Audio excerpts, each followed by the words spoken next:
네, 안녕하세요. 노량진에서 경찰 공무원을 가르치고 있는 강혜준 강사입니다. 제가 지금 이제 강의를 한 지가 꽤 되다 보니까 제 강의를 수강해 주신 분들이 한 66만 명이 지금 넘어섰습니다. 그러면서 이제 많은 사례들을 받고 또 학생들한테 가장 많이 받는 질문이 어떻게 하면 빠르게 합격할 수 있는가? 사실 이거는 모두의 다 공통 관심사라고 생각을 합니다. 그래서 빠르게 합격할 수 있는 그러한 방법을 좀 8가지로 압축을 좀 해봤습니다. 일단 첫 번째는 반드시 집약된 주력 교재가 있어야 됩니다. 집약된 주력 교재가 없는 분들은 나중에 회독을 하기가 정말 어렵습니다. 그래서 나중에 시험때가 다가오면 결국 우리가 회독을 많이 해야 되는데 어떤 교재를 어떻게 봐야 될지를 좀 많이 방황하시는 분들이 있어요. 회독을 많이 하게 되고 또 위치가 눈에 기억이 납니다. 따라서 이 책 교재의 어느 부분에 무엇이 있었다, 이런 것들이 주력 교재를 계속 보다 보면 그게 저절로 암기가 되기 때문에 주력 교재를 꼭 만드시라는 말씀을 드리고, 다만 여기서 조심해야 될 것은 처음 공부하시는 분들이 처음부터 집약된 교재를 만들어야 된다라고 하면서 기출에 있는 거, 뭐 다른 데 있는 거를 무조건 다 옮겨 쓰다가 망하게 되는 경우가 많이 있습니다. 일단은 주력 교재는 2번에서 3번 정도, 기출도 2번에서 3번 정도 회독을 하시고, 그래도 모르는 것들을 이렇게 차근차근 정리를 해 나가시면 되는 겁니다. 그래서 정리 자체가 주력이 되면 안 되고 주력 교재를 나중에 만드는 것에 집중을 하셔야 됩니다. 두 번째, 기출을 회독한다라는 말을 정확히 이해하셔야 됩니다. 수험 공부에서 가장 중요한 거는 기출입니다. 기출을 회독하는 것이 정말 중요하죠. 근데 기출을 회독한다, 이 의미를 좀 모르는 학생들이 의외로 많이 있어요. 기출을 회독한다는 것은 그 문제에 있는 4가지의 지문을 전부 다 내가 다 숙지하고 있는가, 즉 보기가 1번, 2번, 3번, 4번이 있으면 거기서 정답을 맞추는 게 기출 푸는 게 아니라 그 보기 지문 하나하나를 내가 다 알고 있는가, 암기가 되어 있는가, 이것을 확인하는 게 기출을 회독한다는 의미입니다. 그래서 기본 커리에서는 혼자서 이게 쉽게 되지 않습니다. 그리고 내가 아무리 기본 강의를 들어도 분명히 이해 안 되는 것들이 분명히 있습니다. 기출을 보면. 그래서 커리를 타나가면서 이 지문들에서 모르는 것들을 줄여나가는 게 수험 공부의 핵심입니다. 그래서 기출을 오해독했다, 이것을 기출 자체만 놓고 보라는 건 아닙니다.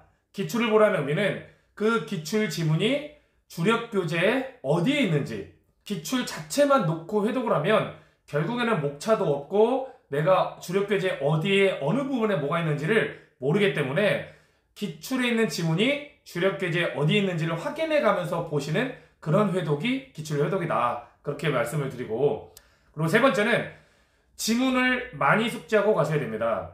시험은 절대 기출만으로 되지는 않습니다. 제가 기출이 중요하지 않다는 게 아닙니다. 기출은 너무 중요한데 가끔 학생들 중에서는 기출만 보고 가면 된다라고 하는 학생들이 있습니다. 근데 출제자는 기출에 기반해서 문제를 출제를 하긴 하지만 절대 기출에 한정해서 문제를 출제하지는 않습니다. 이거는 모든 출제자가 다 똑같습니다. 따라서 지문을 숙지하는 방법을 주력 교재를 꼼꼼히 보시면서, 근데 주력 교재를 보더라도 아무래도 내가 꼼꼼히 봐도 빠지는 부분도 생길 수가 있고, 그리고 놓치는 부분도 반드시 생기게 됩니다. 그래서 그렇기 때문에 여러분들이 기출을 보는 것 이외에도 이 OX 문제라든지 또는 진도별, 전범위 문제, 이런 것들을 꾸준히 풀면서 기출을 내가 아무리 열심히 봐도 기억이 안 나는 것들, 그런 것들을 중복으로 보면서 계속 각인을 시키셔야 됩니다. 꼭 이거를 기억하시면 좋을 것 같고요. 다음 네 번째, 사례와 같은 응용 문제는 어차피 다 모른다, 그렇기 때문에 괜찮다라는 말은 사실이 아닙니다.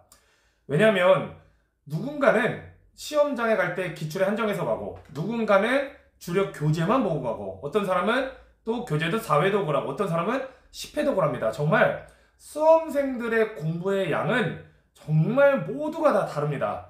따라서 내가 아무리 어렵더라도 누군가한테는 그 응용 문제가 쉽게 풀릴 수가 있다는 겁니다. 그래서 많은 지문을 숙지해 가고 옆 사람보다 더 쉽게 풀기 위해서는 내가 정리를 꼼꼼히 한 주력 교재를 많이 보면서 문제들을 다양하게 접해봐야 됩니다. 그렇기 때문에 시험 문제가 아무리 어려워도 시험은 항상 피라미드식으로 등수로 나열될 수밖에 없습니다. 왜냐하면 시험은 상대평가이기 때문에 그렇습니다. 그래서 어차피 모르는 문제니까 다 모를 거야. 절대 그런 생각하지 마시고 가급적이면 기출 이외에 많은 지문들을 숙지하면서 꼭 가시길 바랍니다. 그리고 이제 5번째, 사례나 어려운 문제를 어떻게 맞춰야 되는가. 자, 사례나 어려운 문제는 그것을 똑같이 푼다고 맞출 수 있는 게 아닙니다. 요령은 목차라는 틀이 형성이 되어 있고 그 안에 기출과 OX나 진모, 전범위 등을 통해서 많은 지문들이 숙제되어 있고, 그리고 더불어서 이와 관련돼서 주력 교재 회독이 반복적으로 잘 되어 있다면 사례 문제가 나왔을 때 저절로 내가 그 이론들이 떠오르게 됩니다. 그러니까 이 이론이 떠오른다는 거는 내가 의도해서 떠오르는 게 아니라 이러한 것들이 무한 반복됐을 때 그 사례를 읽으면 저절로 나도 모르게 떠오르게 됩니다. 따라서 반드시 여러분이 공부를 하실 때 좀 공부의 양을 풍부하게 하고 가야 된다. 그래야 저절로 응용도 된다. 이렇게 말씀을 드리겠습니다. 그래서 이제 이거랑 이어지는 게 6번째인데, 하루의 순 공부 시간은 반드시 10시간 이상은 확보해야 됩니다. 방금 앞서 말씀드린 것처럼 사실 열거된 그런 것들을 다 지키려면 절대적인 시간이 필요합니다.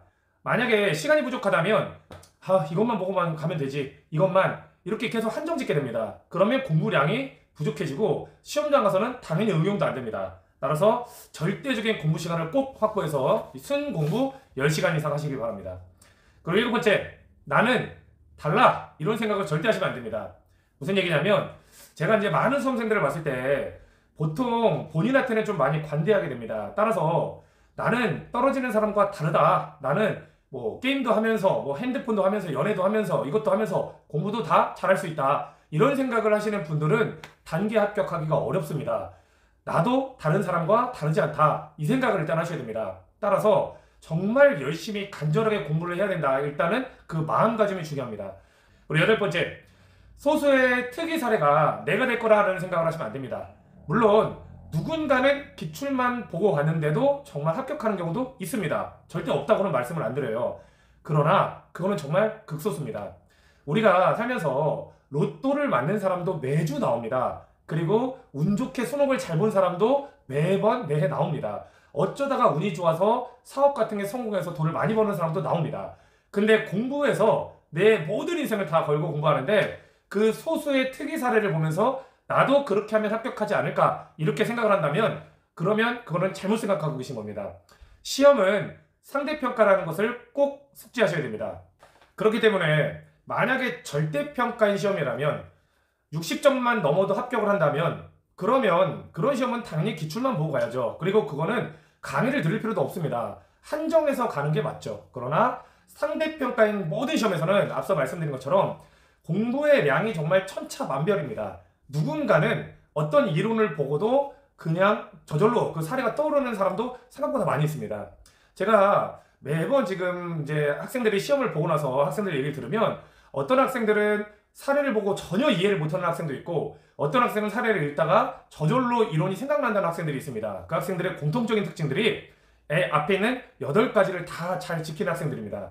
따라서 여러분들이 공부를 하실 때 절대 한정 짓지 말고, 그리고 나는 다르다라는 생각을 하지 마시고 항상 간절하게 공부를 하셔야 됩니다. 그리고 마지막으로 가장 중요한 건 절대 요령을 부리시면 안 됩니다.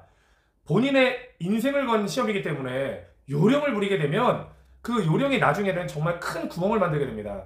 나중에 어느 과목의 어느 부분이 빵꾸 났는지를 자기도 모르고 가르치는 강사도 모르게 됩니다. 따라서 처음부터 공부하실 때 꼼꼼하게 공부를 하시면서 꼭 단기에 합격할 수 있는 그러한 방법들을 다 지켜주시길 바랍니다. 자, 그래서 지금까지 제가 이렇게 좀 많은 얘기들을 좀 하려고 하다가 그래도 핵심적인 8가지를 이렇게 좀 말씀을 드렸고, 제가 이렇게 말씀을 드리는 거는 아까 앞서 처음에 소개해드린 것처럼 벌써 제 강의를 들은 학생들이 지금 올 중반까지만 해도 66만 명이니까 이제 거의 지금은 뭐 그 이상이 지금 되고 있는데, 정말 많은 다양한 학생들을 많이 봤고요. 거기서 성공하는 사람과 실패하는 사람도 사례를 많이 봤습니다. 근데 성공하는 분들의 공통점이 이 8가지에 압축되어 있다, 그렇게 생각을 하시면 될 것 같습니다. 따라서 모든 사람들이 열심히 하면서 간절하게 공부를 하셨으면 하는 그러한 바람에 이렇게 여러분들한테 조언 같은 영상을 남깁니다. 예, 지금까지 들어주셔서 감사합니다.